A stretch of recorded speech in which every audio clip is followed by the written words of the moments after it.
Welcome, everybody, to the American Space Museum. I'm Marquette. We're so glad you're with us today to stay curious on Friday, January 19th, 2024. What a busy week. It's going to get busier next week as it's the week of all the Columbia and Challenger tragedies and Apollo 1, and we'll be having shows about that. Glad you're with us today. I've been very busy with some of us here at the Space Center, like my co-producer, Marty Winkle. Hey, Marty, how you doing? Doing good, Mark. How are you? Well, good. Tell them where we had a good meal today. At Kennedy Space Center at get what it's called, the Education Building. And we had lunch with Tom Jones. Tom Jones, the astronaut, is part of the Space Lunch Series that the Astronaut Memorial Foundation has been putting on. Julie has been doing a great job doing that there. And we had a bunch of space geeky friends out there hearing a wonderful talk by Tom Jones. We'll share that here at the end here in a bit. We've got some space potpourri news today, so stay tuned for some of the updated news that's going on today, including two stories that involve landings on the moon. One failed, one sort of is a partial success.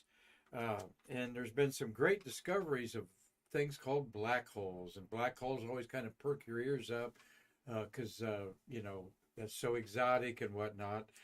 But a little bit of astronomy today mixed with space news and, of course, celebrate Axiom 3 getting launched off our coast here just about 13 miles from where Marty and I are sitting here in downtown Titusville, and privileged to be doing that with you watching Stay Curious. You know, Marty, I was trying to think of how to put a show together, and I literally got in the building about a little after 2 and sat down, and our boss Karan Conklin sits down like she usually does around 3:15 to see my show and make sure, which is good to me to go through it. And I said, Karan, I got to focus, and I just sat down and I'm putting a show together, and barely glanced at her, and she said, well, you're all going to have a show, aren't you? And I said, not only we're going to have a great show today, Karan. So sorry to be so curt with you, but I am focused on what we've got to do today in this short period of time. And I got thinking about it, Marty, and I said, every day I get news feeds like most of you, and I see news feeds that say new findings from the James Webb Telescope suggest that life could have existed much earlier than previously thought. Or how about astronomers find more clues to alien life on exoplanets? And this was recently a headline that crossed my phone news feed. New record for the most ancient and distant galaxy set by the Webb. And then one I haven't had a chance to read, the largest gravity collection of galaxies found by the Webb.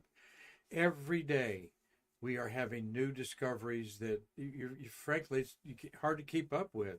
And all these new discoveries from the Webb telescope combined with the 30 years of the Hubble telescope is so vital to astronomers to cross this information, because they're two different kind of telescopes. One looks at visible light, the Hubble, and the other looks at infrared and other wavelengths. We're learning that we don't know very much about our universe and even where we live.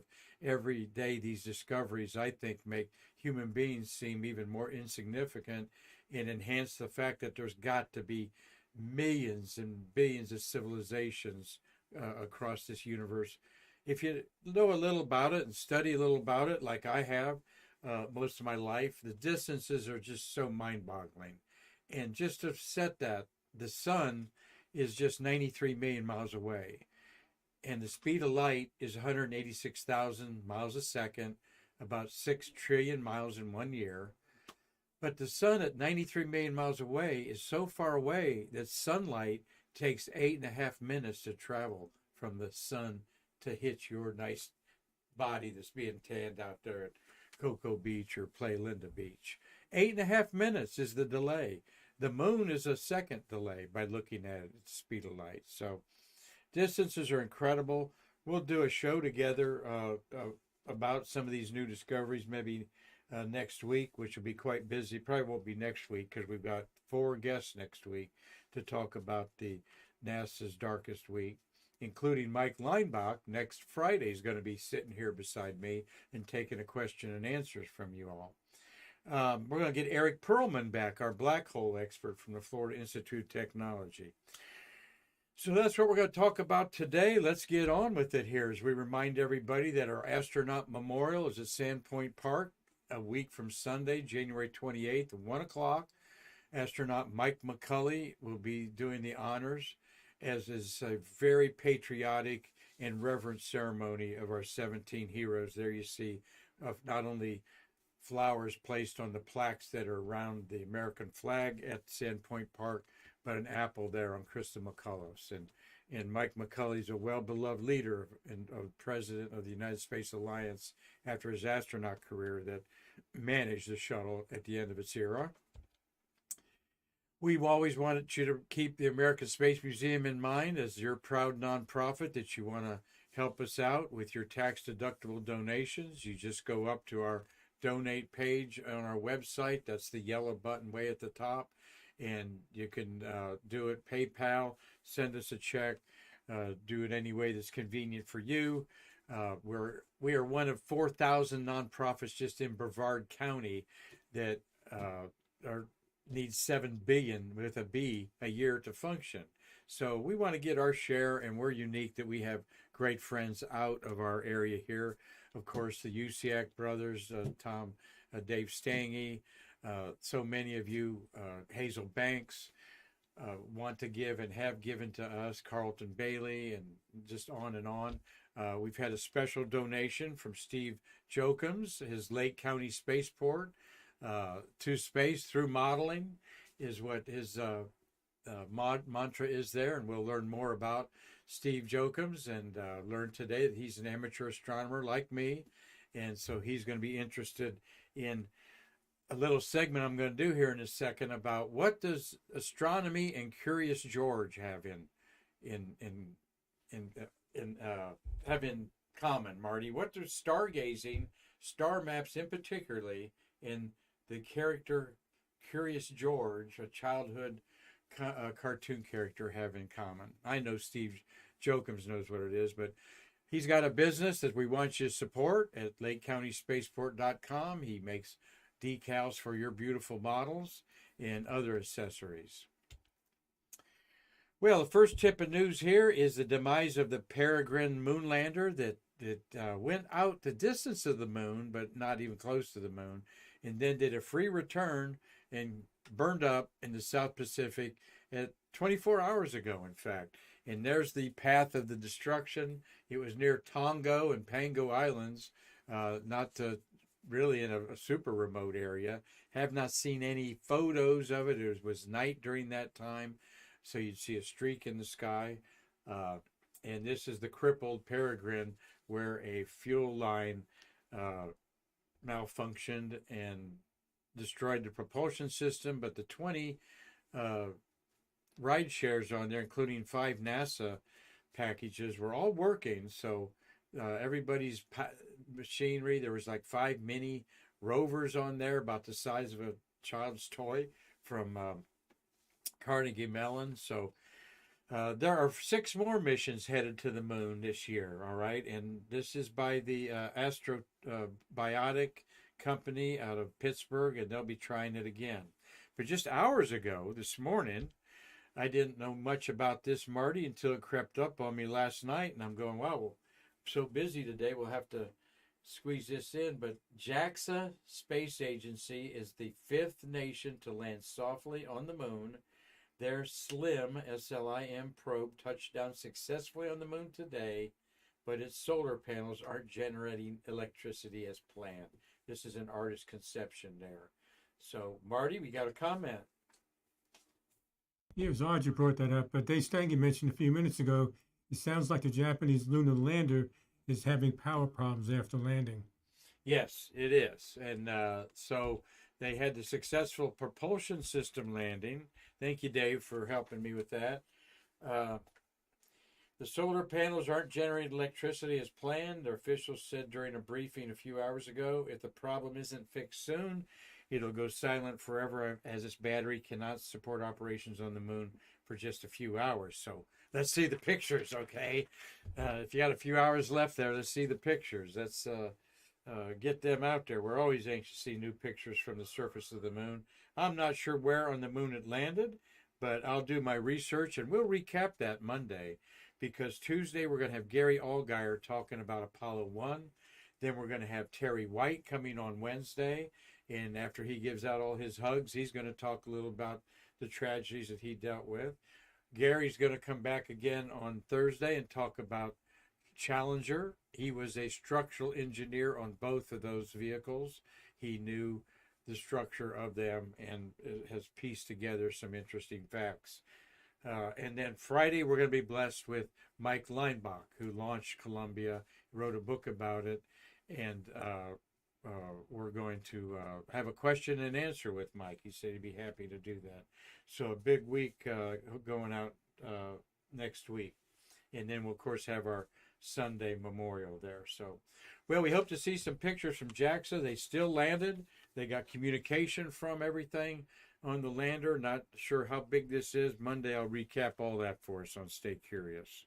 John wanted to shout out to Jonathan Ward as the co-author with Mike Leinbach on Bringing Columbia Home, which I always pull off the shelf this next week of NASA and just kind of have it hanging around a little bit to remember our heroes. Well, another happy story about those wanting to go to Mars is you got plenty of ice for your Martian cocktails. This is a map of the estimated amount of ice within the mounds that form the Medusa Fossa Formation on Mars, a wind-sculpted deposit area hundreds of miles across and about a mile high. And those peaks there are the redder areas and the white there. The ESA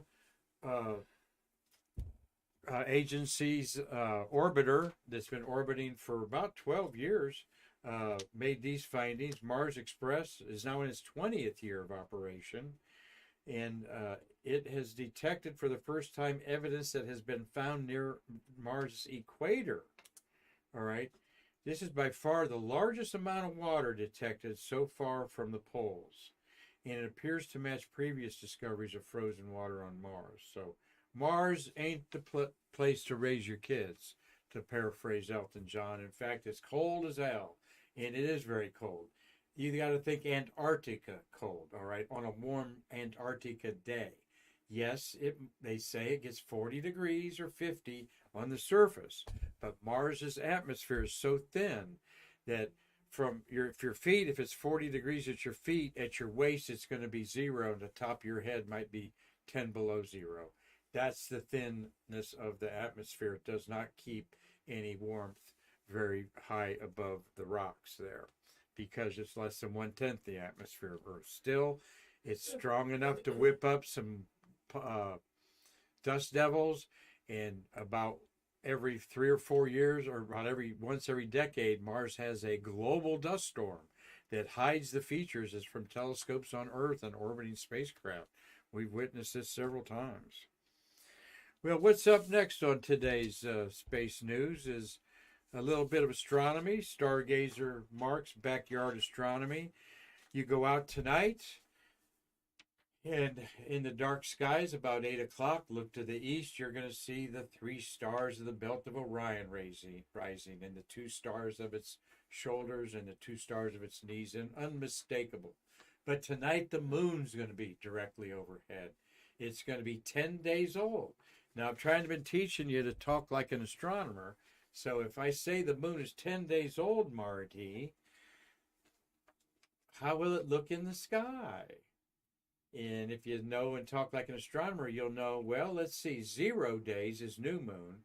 And we've said that a 28-day cycle of the moon, and 28-day moon, 7 days is first quarter, and 14 days is full moon. So yeah, it's a gibbous moon. It's between first quarter and full moon, so it's a little fat gumdrop up there in the sky, and to the right of it is the brightest planet outside of the second brightest planet, Jupiter, but it's the third brightest object in the sky always, behind the sun and the moon and Venus, and that would be Jupiter.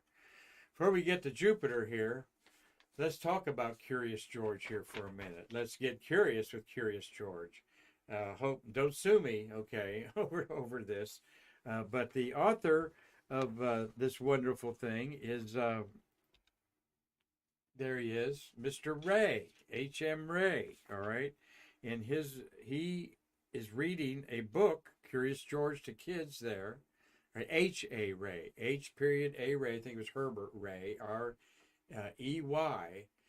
And I knew him before Curious George was really popular by his book called The Stars, A New Way to See Them. This was a worldwide edition where he took the traditional stars of star dot to dot patterns and created his own dot to dot patterns.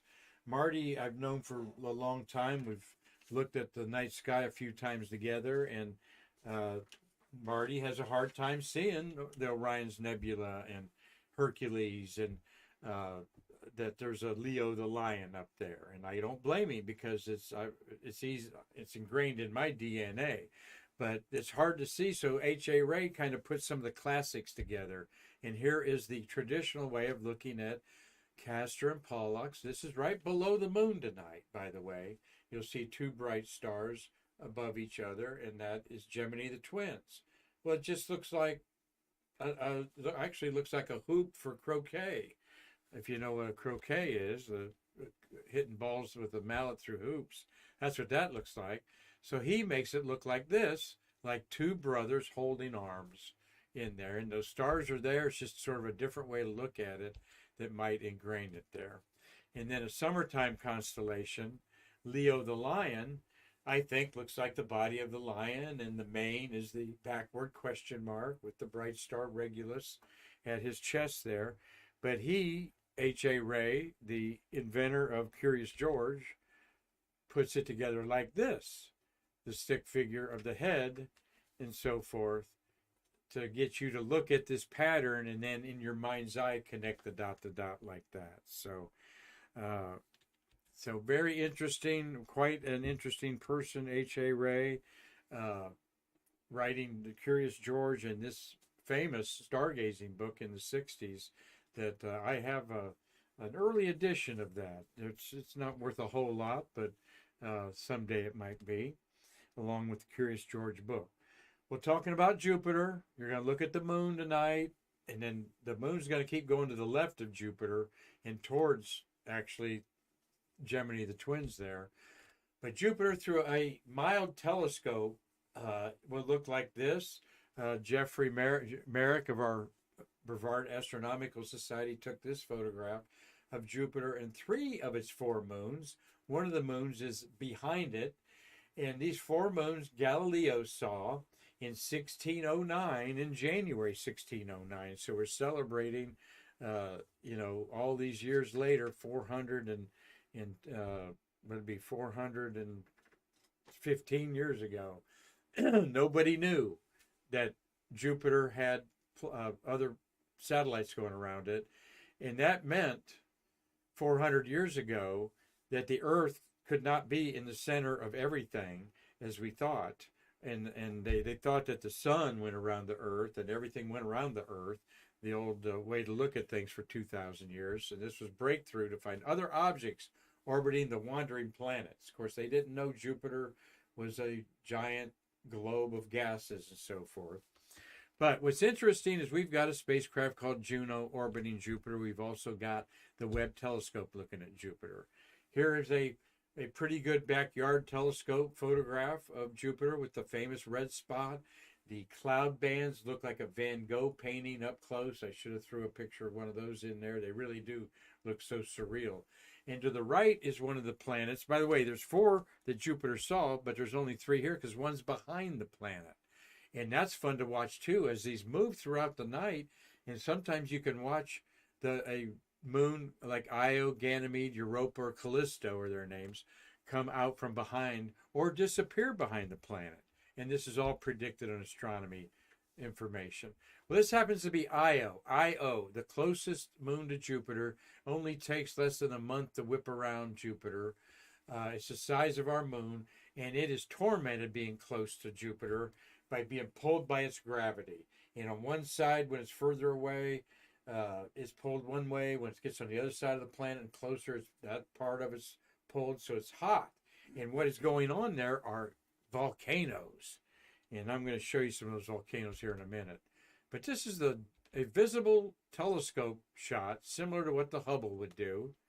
And this is what the Webb does. It sees that red spot, not red, but in a different infrared light of heat and so forth. So different wavelength. The light reveal different things.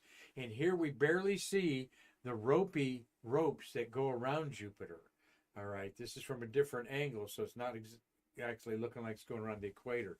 But that streak at the top and the bottom is a ropey ring that goes around Jupiter, and this is giving us new data, actually looking beneath a couple layers of those clouds down a few hundred miles to see how this weather effect on this gigantic planet works.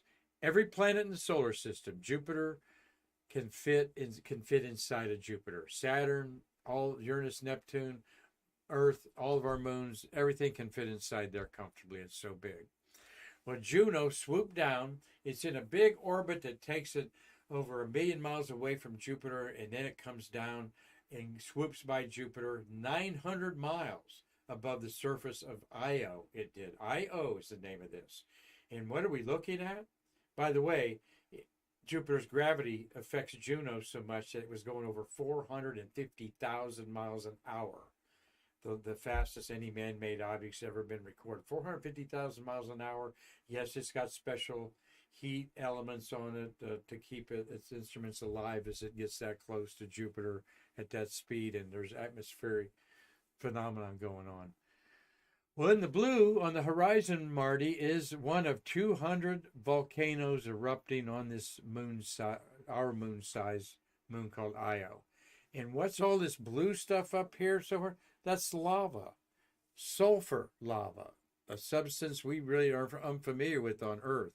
But these are tectonic plates caused by the eruption of Io erupting its guts out. Right there above the Stay Curious banner there is you're looking down on a cone of a Io. Just fabulous. And here's the closest approach, another close approach shot where you see these volcanoes. None of them are active at this time on this side of the moon, but you see evidence of them and the gigantic cones casting shadows in there. So a place we'll never land or ever walk on, I'm sure, but it's a place that intrigues us. This sulfur that's being spewed out by these volcanoes, and because it's only the size of our moon, yes, it has a low surface gravity, so this sulfur, it leaves the moon and creates a torus, like a hula hoop around Jupiter of sulfur. Well, let's get off Jupiter a minute and talk about what we're looking at here. You're looking at a black hole. Now, we can't see black holes. Black holes energize the center of a lot of galaxies. And here we are looking a year apart, data that was just released. Don't know why this data from 2018 was just released last week, 5 years ago, but all of this stuff goes through a big peer review after the astronomers make a discovery.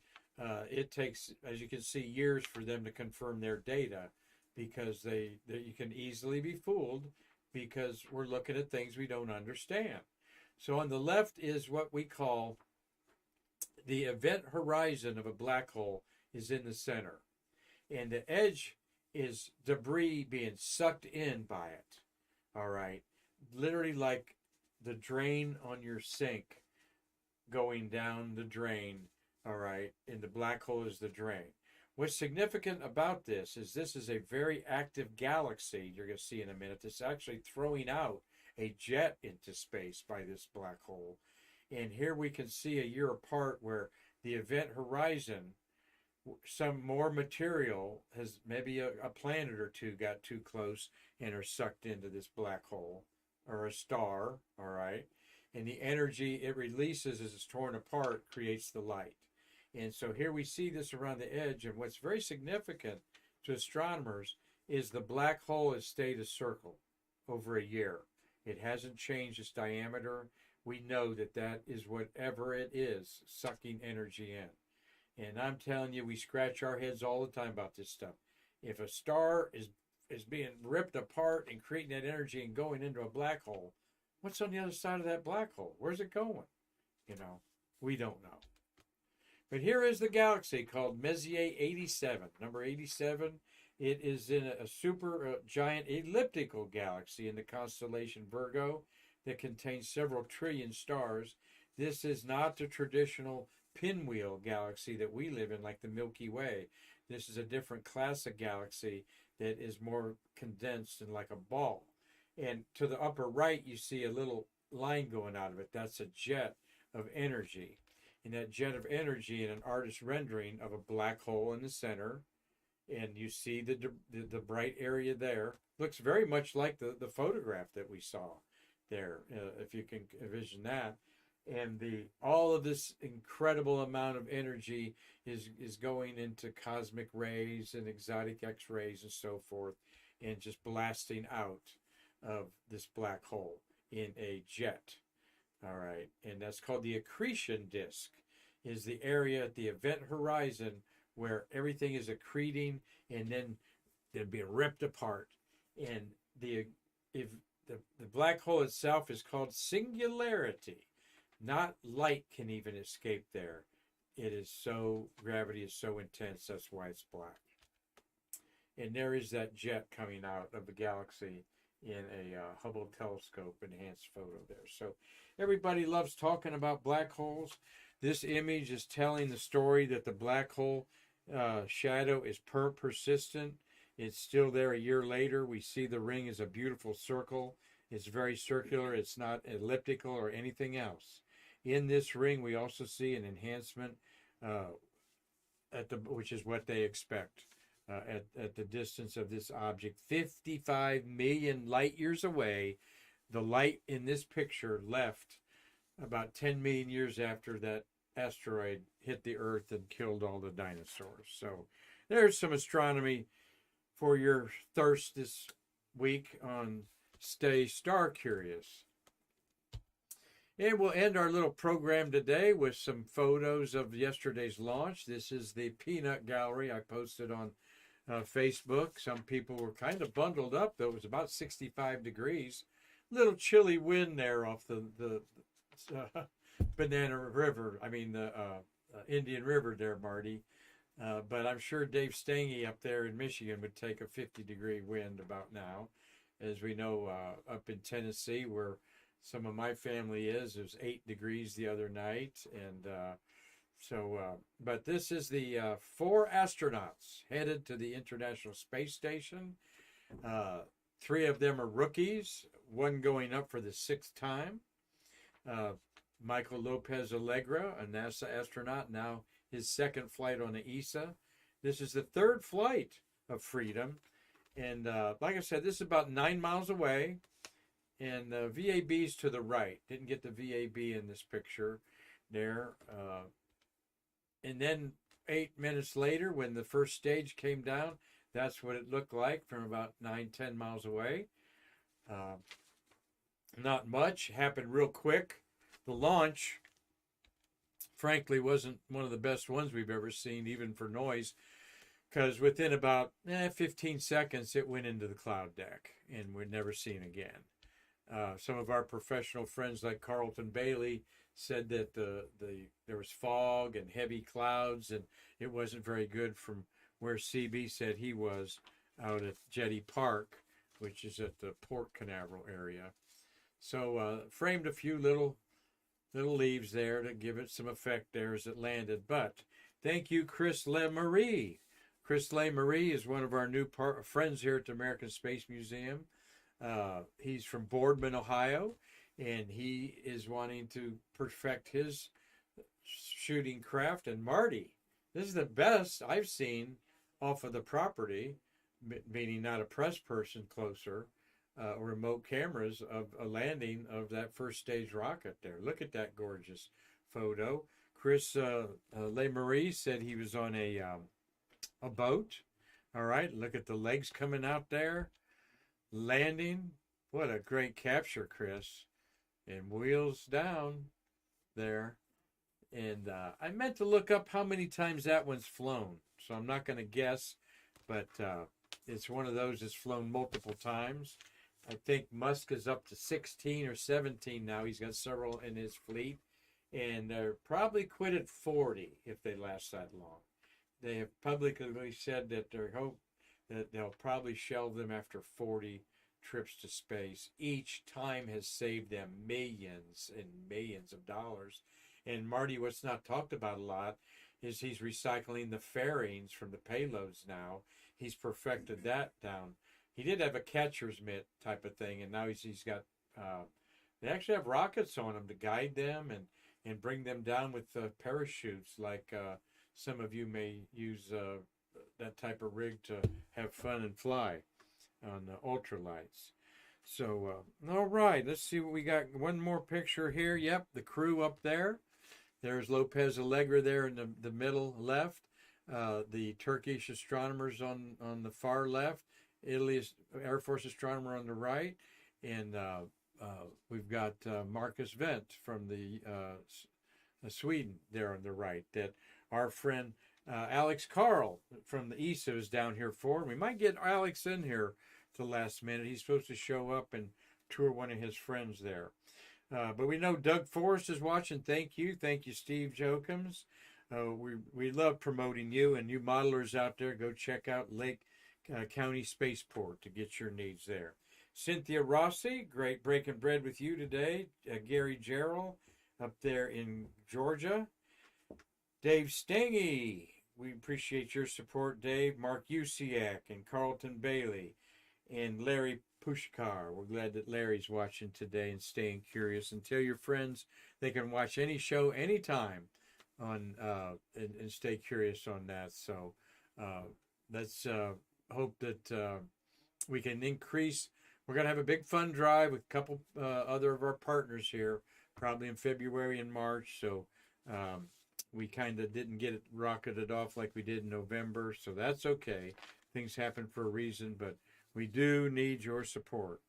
Well, let's enjoy a little bit of, one of the memes here. These guys. Only Lopez Allegra there in the middle on his sixth flight, left the middle the second time he's flown a Crew Dragon. This is the third time that Freedom has gone to space. So this is a third reusable spaceship, all right? 611 humans have orbited the Earth by my count.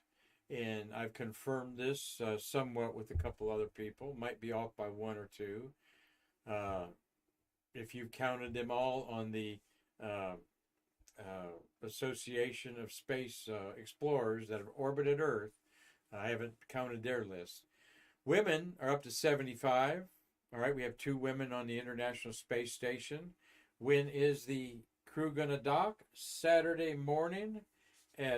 Tomorrow morning at 5:15.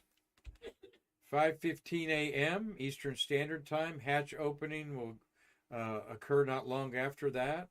And there'll be a welcoming ceremony. Marty, what I like doing is the Navy protocol is what's on the International Space Station, like submariners. So when the new crew comes on board, the commander rings a bell that they have up there. I think that's a cool tradition. And I think they do the same thing when they leave. So I'll probably set my alarm for 5 o'clock and watch the docking until about 5:30, and then reset my alarm for 8 or 9 o'clock on a Saturday, okay? But I love watching the dockings. I think it's cool. And they go so slow. It's so tedious. But they have to do that, going 17,500 miles an hour. All right. Thank you, Chris LeMarie, for your beautiful photos there. We can't wait to see some more there. That's a class job there. 611 humans orbited the Earth. We know there's been over 50 suborbital astronauts so far. Marty's coined the phrase Karmanauts because the Kármán line, named after the physicist, is 100 kilometers or 60 miles. There are some suborbital X-15 people that are 50 miles that the Air Force considers to be space. Over 100 billion human beings have been born onto this rocky world. And of all those earthlings, over 100 billion earthlings, that's the totals, folks. 611 have orbited. Only 24 have still left Earth, and 12 have walked on the moon. And the record number that have orbited Earth is 18. That was a year ago when Axiom 2 came back and was in. They weren't on all the ISS, so that counts. We've got 7 on the International Space Station, 4 on SpaceX Crew Freedom, and 3 tachionauts on Chinese. So that's 14 humans in space right now. Always a privilege to greet an astronaut, and this is Tom Jones. There's his book, Space Stories. You need to buy it. It's a great book. I bought my copy. I've glanced through it, but each page is a nice little page to read where he takes one mission and has one astronaut give a statement about that flight of the 135 flights. What a great conversation Tom had at today's luncheon, the Space Luncheon Series number 3 that the Astronaut Memorial Foundation did out at the Education Center at Kennedy Space Center property. There's Marty, right? And who's that in front of you? There's Gabriel. Yeah, Gabriel's speaking up there, the executive director of the National Space Society. Gabriel's doing some of the introductions there. Julia Barney of the Astronaut Memorial Foundation, good girl, and that's Tammy there. Yeah, Tammy's one of the. Tammy Miller from Indiana, a Hoosier, proud of the Grissom legacy there. And Tammy's a great person. She's well known to the astronauts because she's one of them people that's like a sports fan. We love being around them and getting things autographed. And Tammy's always getting things autographed now for friends and family. And good situation there. We've got Gabriel Goldblatt, the executive director of the National Space Society, that's partnering with the Memorial Foundation. They are the mirror folks out there. So their big week's coming up here. And there's Tom, an Associated Press photo of him, if I ever saw one, Marty. Great shot there on your iPhone there. And he had a very interesting talk, even talked openly about his friends who lost their lives in Columbia. And if you ever get a chance to see Tom Jones, been in space 4 times. He's in the Baltimore, Maryland area, so I know you all in that area. He's always supporting the Smithsonian. And his book is Space Shuttle Stories. Will be on my bedstead until I get through it there, Marty. You've read a few of those stories in there, right? You're out there getting those pages autographed, so they seem to be very good. And he talked a little how he got all that together, so... And there he is out there, another photo that you gave me there at the wonderful facility at the Education Center. So we want to remind you, if you're local, make plans Sunday, January 28th at 1 o'clock at a very patriotic and reverent observation of our space shuttle heroes in the Apollo 3. We're going to be involved in all kinds of events with that next week. So tune us in, watch our Facebook. And above all, when you're thinking of donating to your favorite charity, make it the American Space Museum. Marty, thank you very much. We have any comments or anything to button up on our Streamlabs production today? No, we're good to go. Well, with a little slug there of DP, I'm going to tell everybody we really appreciate you taking your time to spend with Marty and I and our whole museum here. And we have a week planned for you that you will not want to miss next week with 4 people, Gary Allgaier, Terry White, and Mike Leinbach. All had unique positions in America's great tragedies, and they will tell it to you like it's never been told before. I guarantee you that here on Stay Curious. So until then, I'm Mark Marquette saying we can't wait to see you next week to bridge the space between us.